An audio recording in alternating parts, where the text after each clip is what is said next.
Today, I'd like to share a message to boys and young men. I did one for girls and young women recently, and now I'm talking to boys. And of course, I'm not male, so this is from a woman's perspective.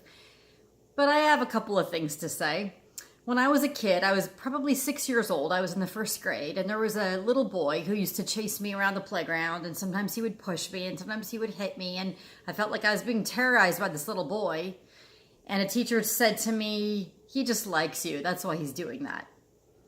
Well, hopefully he did like who I was, but that was a really strange way of showing it. I think often we give boys this message that the tougher you are, the better.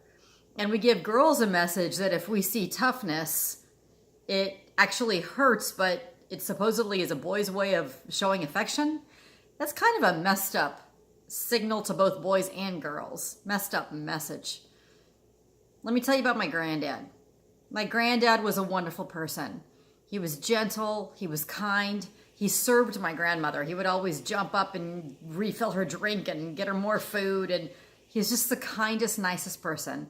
He didn't seem violent, he didn't seem aggressive, and I learned much later in life that he was a prison convict, and he had done some pretty bad things to get in prison. I'm not exactly sure what he did, but you don't go to prison because you jaywalked. You know, it was pretty bad, I'm sure. And he changed his life around, and he learned that he was meant for more than what he was doing.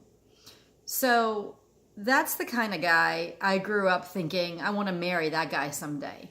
Not somebody who would be aggressive, not somebody who would be violent or vicious, but somebody who was kind.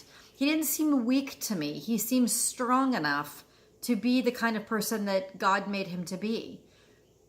Apparently, he did have some shadows in his past, but he knew that God forgave him for that, and he decided to live a different kind of life later on.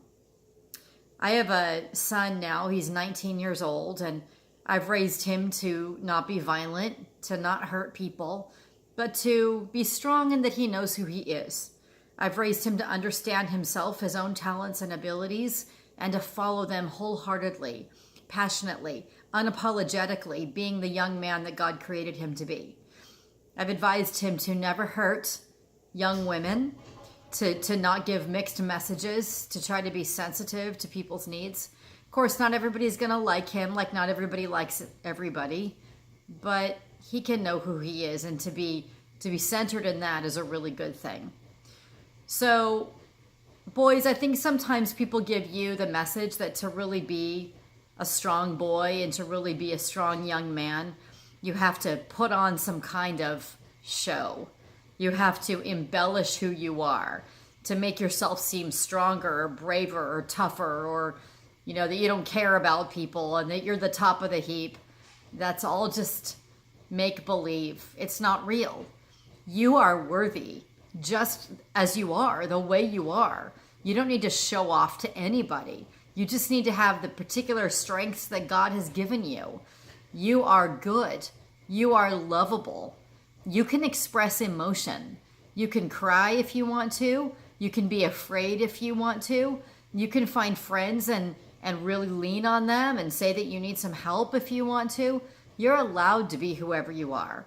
So if you see other boys that are being violent and pushy, or saying that they've got to show that they're on top and that they're better than other people, tell them, hey, that's not really how you need to be a boy.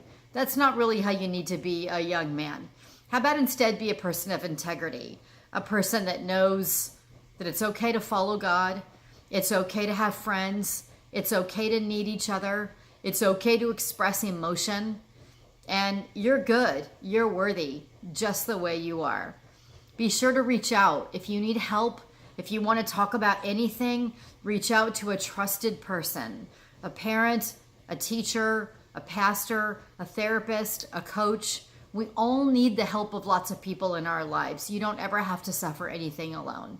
I hope you have a wonderful day, and remember, God loves you very, very much. Bye-bye.